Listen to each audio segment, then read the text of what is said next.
I want to say welcome to Niceville High School, Okaloosa County. I'm Sheriff Larry Ashley, for those that don't know me. Talking today about school shootings, about what our responsibilities are. And if you don't know it, you're it.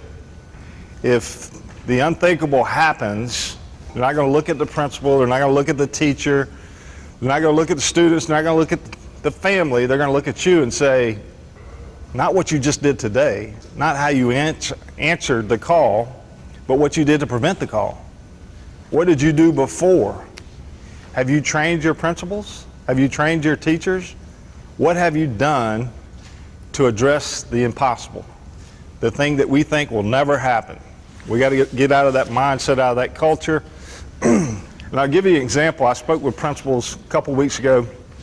There was about 50, 60 principals, assistant principals in a meeting, and I asked them, God forbid somebody walks in this door right now and starts shooting the door, hitting people in your classroom, hitting people in your gym, hitting people in your library, and they're going down, they're bleeding, they're screaming, they're hollering, the fire alarm's going off, there's smoke everywhere.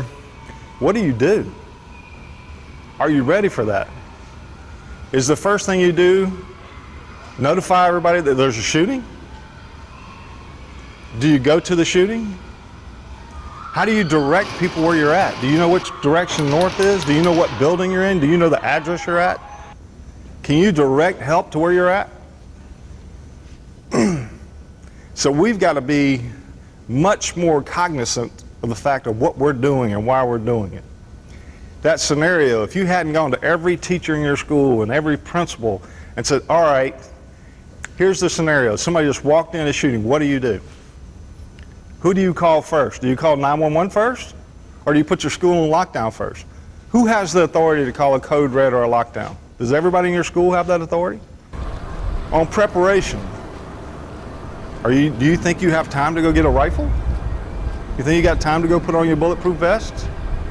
Your ballistic shield?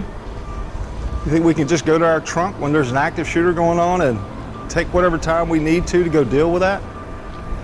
At Marjory Stoneman Douglas High School, crews got an Uber ride to the school, walked up the road with a rifle case, went into the back gate of Building 12. The school safety officer saw him walking through the gate with a rifle bag. You know why he didn't confront him? Well, I thought he might have a handgun. Well, why didn't you call a lockdown? Why didn't you warn somebody? Does your school safety personnel know how to do that? Would they be comfortable in warning somebody that we have somebody walking on campus with a rifle rather than walking the other way? How do you notify? These are just a few of the questions you've got to ask yourself every day. I know that sitting on the Marjory Stoneman Douglas Public Safety Commission, most people didn't even know what a hard corner was. Do your teachers and principals know what a hard corner is? Are they clearly marked? Are they empty of bookcases and desks so your students can actually get in them? Questions we need to ask ourselves. Are your buildings clearly marked? You have a deputy, fire, EMS responding to your school and you tell them to go to Building 12. Is it clearly marked where you can see where Building 12 is? You have help responding to you. What do you tell them to do? You have an active shooter on campus. He's just shot through the doors. He's shot a few people in here. They're down and hurting. Who do you call first? 911? School lockdown? How do you direct the help that gets on the radio? Because initially you'll have a radio and then it's going to be gone. What do you do without communications? Have you got a runner system set in place where you can actually run signals and run messages back and forth? Because just anticipate that whatever can go wrong is going to go wrong. You may not be able to get on a radio, but I don't think setting up a perimeter out here on Highway 20 or 285 is the first thing you want to do. The first thing you want to do is engage the shooter. And anybody that's coming to help you should engage the shooter. Until that threat is gone, it doesn't really matter what's happening out on the highway. It doesn't matter on setting up a perimeter out on the highway until you stop the shooter. And so the training should be, we go to where the shooting is. And if you don't have your vest on, if you don't have a policy that's with a mandatory wear, then go with what you got. You haven't got time to put on a vest. If you don't have a rifle, then go with what you got, because you don't have time to get a rifle. Because while you're waiting, while you're getting preparing yourself, there are children dying. And that's just a sad fact of it. So mentally, physically, and spiritually, we should all be prepared for that day. Because we live in a society where it's pretty regular now.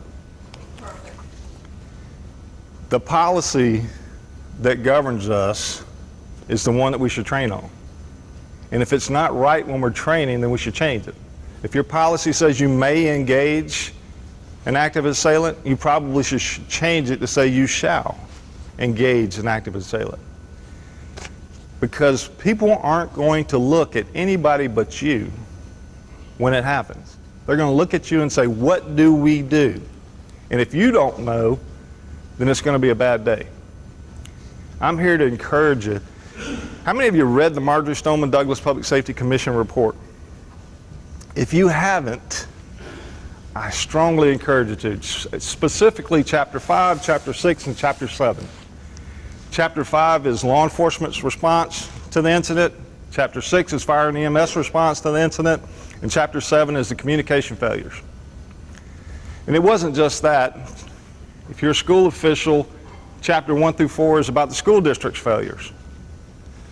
So there was system failure, system failure, system failure, one after another.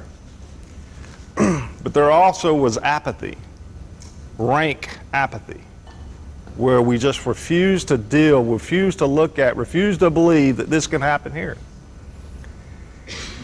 There's nothing that can just destroy the well-being of a community more so than killing its children. And so if you don't think your job's important, I don't know what to tell you. You have one of the most important jobs there is, and that's the safety and well-being of our children.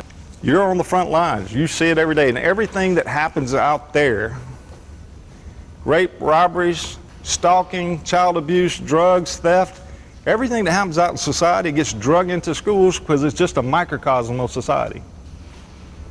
It gets drug into where you're at. And in your school, you're the police chief. You're the head honcho that's in charge. And with all that responsibility comes a great burden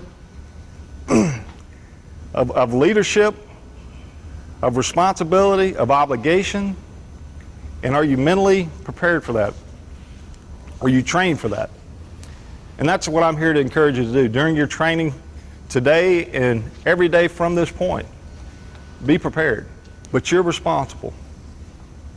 And I just ask you to be trained for the challenge, because it is a challenging job. It's one that I have the greatest respect for, because we all know just how much you're responsible for, how much we depend on you, not just for the safety of our children, but for the intelligence in our community. There's just so much you do, but I don't ever want you to be apathetic about what you do. Don't take it for granted that nothing's going to happen at my school that I'm not going to have to respond to, because you will. What we do at that fateful moment will live with us forever. And not just with us, it's going to live with our families. And it's going to live with our grandchildren and our great-grandchildren. So remember that whenever that life and death situation faces you, on what you will or won't do, what you're prepared to do or not do. It's that important. I'm going to finish with encouragement. And I say this pretty frequently to my folks. The secret of life is the sure knowledge of death. Because without death, man would not strive to bear his mark upon the earth. But leave a mark, leave a legacy. There's no greater profession than in teaching the next generation. That's who's going to remember you.